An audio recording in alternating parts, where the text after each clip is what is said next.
Hello and welcome to another reaction video. In this video we'll be reacting to Tierzoo, who has made a list of reptile tiers as if they were builds from video games, which sounds like a pretty fun idea to me. So yeah, thanks for joining us. So without further ado, here we go.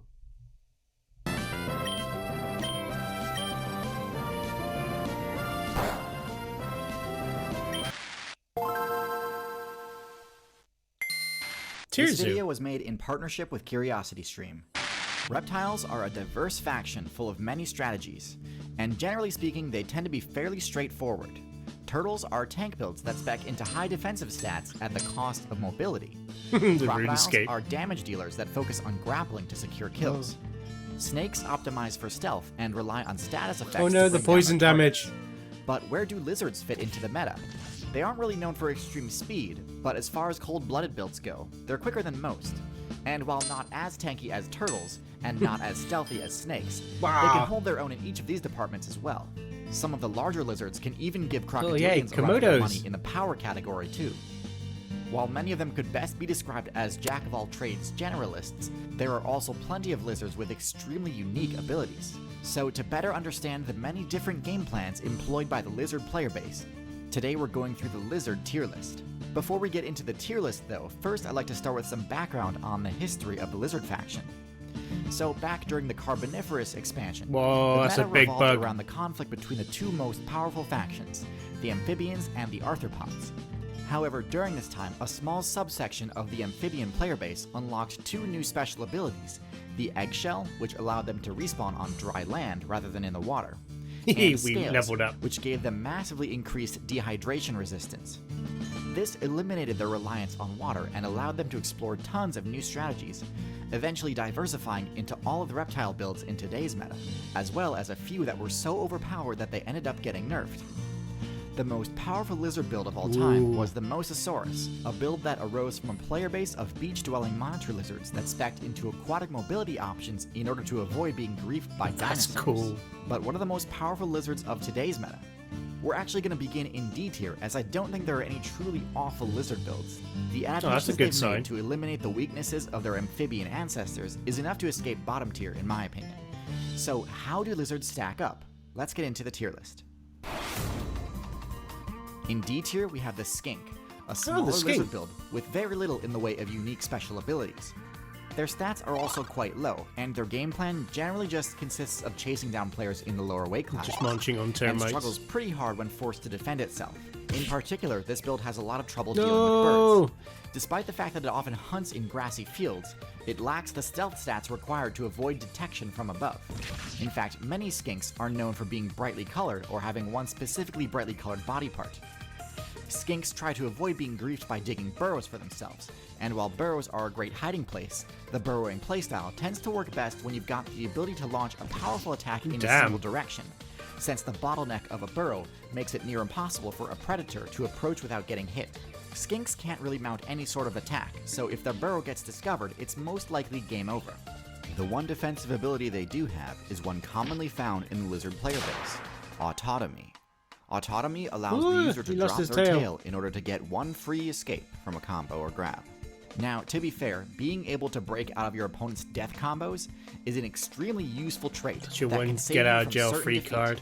But with that said, autotomy is extremely costly to use, isn't guaranteed to work, and leaves you with reduced max HP for the rest of the game, even if your character has so cool that some animals can do that. For the larger lizard builds, losing your tail also removes one of your best offensive options. But for the skink, this isn't as big a problem. With all that being said, skinks are one of the more lackluster lizard builds, so let's keep going and get to the more interesting ones. Basilisks. Also in D tier, we have the basilisk lizard, which is most notable for its use of the sprint ability, not just to move fast on land, they don't turn people to stone, also to cross bodies of water. At first, this ability seems quite impressive, and it certainly is a flashy move, but upon further examination, I don't think it's really all that useful in the long run. Being on the surface of the water is quite possibly the most vulnerable position in the game, leaving you open to attacks from above and below. But ultimately, I think it's more important to just point out that the whole reason the reptile faction split off from the amphibian player base in the first place was to remove their reliance on water. so choosing an ability with a pretty situational use that also requires that the user be on the water's edge to use it is kind of a step backwards in the grand scheme of things. The Basilisk doesn't even have bad stats. It couldn't use the water dash move without above average mobility. But still, I think its choice of moveset is pretty self-limiting, and they'd be better off speccing into other signature moves. Specialize in agility. In C tier, we have two lizard builds who invested heavily into the climbing ability. The Gecko build operates in a similar manner to the Tree Frog, with cling pads enabling it to climb any surface with ease. As far as mobility perks though, this is probably one of the best in the game. It works great as an escape option, but is also fantastic for utility and even for offense, allowing the user to approach targets that are normally harder to reach. Being able to hang on tight is also super important for arboreal combat, as fall damage is a major threat. With such a strong clinging ability, geckos can often be the ones tossing other players into the void below. Geckos do have a fair number of weaknesses though. They opt to use their tails to store energy, which can be a useful ability, but unfortunately in doing so, they take away the option to use their tails to attack. Geckos also do not have scales, instead opting for skin that gives disease resistance bonuses, so their armor class is lower than that of most lizards, and actually more akin to amphibians. Because of this, they're quite vulnerable to piercing damage, such as bird talons and snake fangs, and with relatively low damage output, their only real hope against such attacks is stealth, which some do definitely excel at. All in all, that's awesome camouflage. The Anoli is a small, agile lizard build with a surprising number of special abilities, most notable of which are their adhesive toe pads and their color-changing skin. Oh, look at the colors. Most builds that run the cling pad ability tend to be more bulky and cumbersome. Anolis emphatically break this mold, being both excellent climbers and having a climbing speed that rivals that of the squirrel. Because of this, they're great at escaping attacks by jumping between trees and scrambling up branches. But where things really get interesting is with the color change perk. Now, the ability to change colors is one of the most downright broken stealth perks in the game, and one of the main reasons I consider cephalopods top tier. Anolis have probably the most basic version of the color change perk, allowing them to shift between green and brown at will. While nowhere near as versatile as some other color changing builds, green and brown are pretty much all you'd need the vast majority of the time. This change is very gradual though, so it's unlikely to allow you to escape mid-combat. Which is unfortunate because, similar to the Gecko, the Anoli suffers from a lack of combat options when caught out in the open. Last in C tier we have the Gila Monster. The Gila Monster is one of the tankier lizard builds, and possesses one of the highest damage outputs in the game for its size. It owes this high damage not to its actual power stat, but to its venomous poison bite, damage, a rare ability among lizards. This makes them extremely dangerous in close combat, and combined with their excellent defensive stats and digging ability, this allows them to easily vanquish all of the players in any nest it discovers. The Gila Monster is extremely slow moving though, which can cause issues if it's ever forced to flee, or if it needs to chase down a target. The lack of a long whip-like tail also means its defensive combat options aren't near as diverse as other larger lizards. Still, with one of the most devastating bites in the game, it's certainly no low tier. Iguana. In B tier, we've got the tried and true Iguana, arguably the best representative of the lizard build as a whole, as it has essentially all the main weaknesses and strengths of its class. Oh, whippy I have tail. an entire video on the Iguana, so go check that out if you want an in-depth review. But in short, the Iguana sports mid-range stats across the board, and is the first lizard on the tier list to make use of its tail for something other than a sacrificial scapegoat. The Iguana's tail whip attack allows it to control a solid defensive zone around itself in all directions, That looks like it enabling hurts to so defend much. itself from group attacks. Tail Whip's damage is on the low side though, so a persistent attacker could potentially just eat the damage in order to break through and land its own attacks. The Iguana also has access to the Autotomy ability, but this is especially costly in the Iguana's case, as it also be giving up its best combat move in the process. Overall, a solid mid-tier with lots of potential, especially in the marine servers. The turtle. Oh, chameleon. The chameleon I build love sports chameleons. several of the most unique abilities in the game. So most lizards, especially the insectivorous ones, have a pretty simple game plan for taking down enemies. Chase them down and grab them.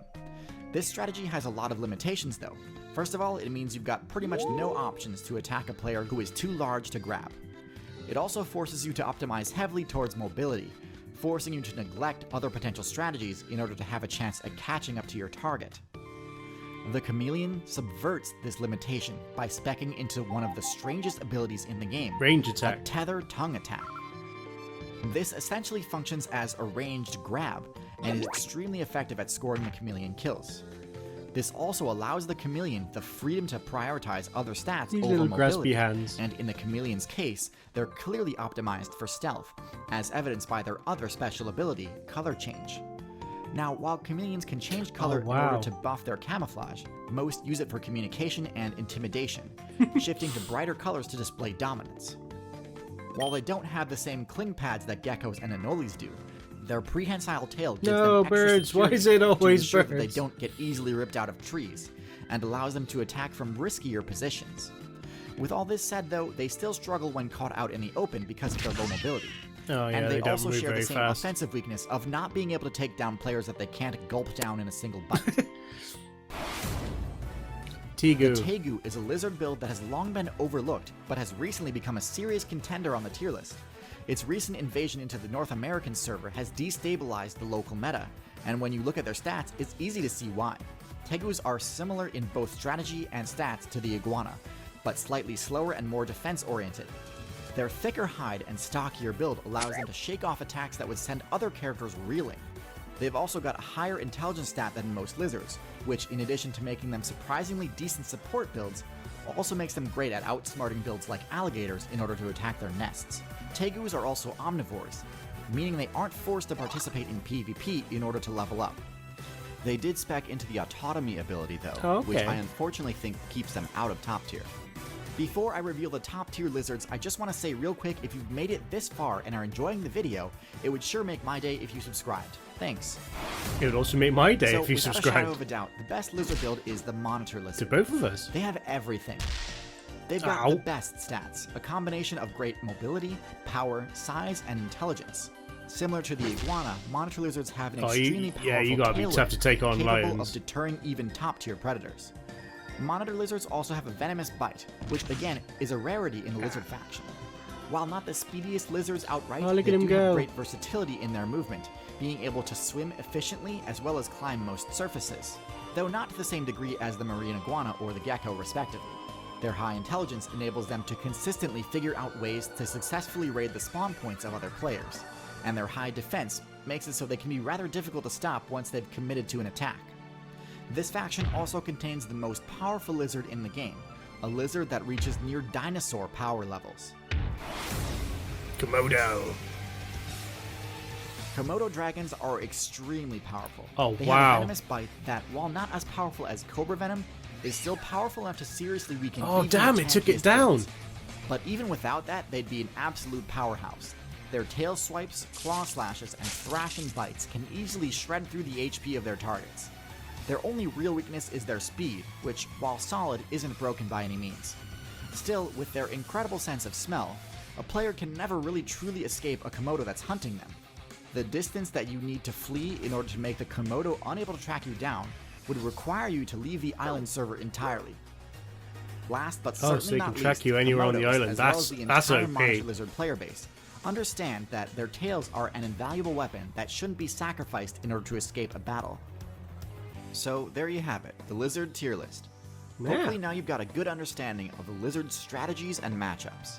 Admittedly, there were a few things I had to cut from the script of this video to avoid demonetization or age Yeah, restriction. the ends of those tails look If a you bit want to see the weird. director's cut of this episode, you can check it out on Nebula, a streaming service made by and for creators. I do this with all of my new videos, uploading ad-free and uncensored versions of my videos there, as well as a few entirely exclusive videos. In addition, you can Cool. check out So my we know where to appearance find the on rest of the Nebula videos. exclusive podcast Genesis, if you're interested in hearing my character's backstory.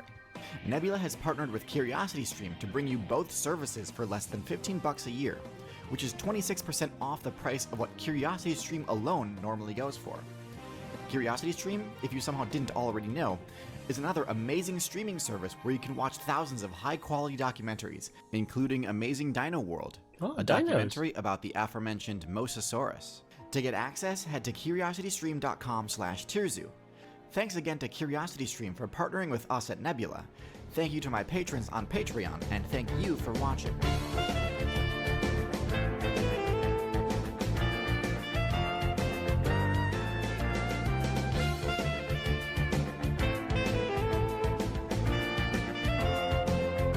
Damn. Well, there you go. That's the lizard tier list, I guess. Yeah, I love this concept for a channel, looking at different animals and comparing them to video game builds. It's really a fun little concept. Yeah, I'd love to watch a few more of these videos. If you would like to watch a few more, don't forget to like and subscribe, and tell me that you want to watch some more in the comments. And yeah, I'll see you in the next video.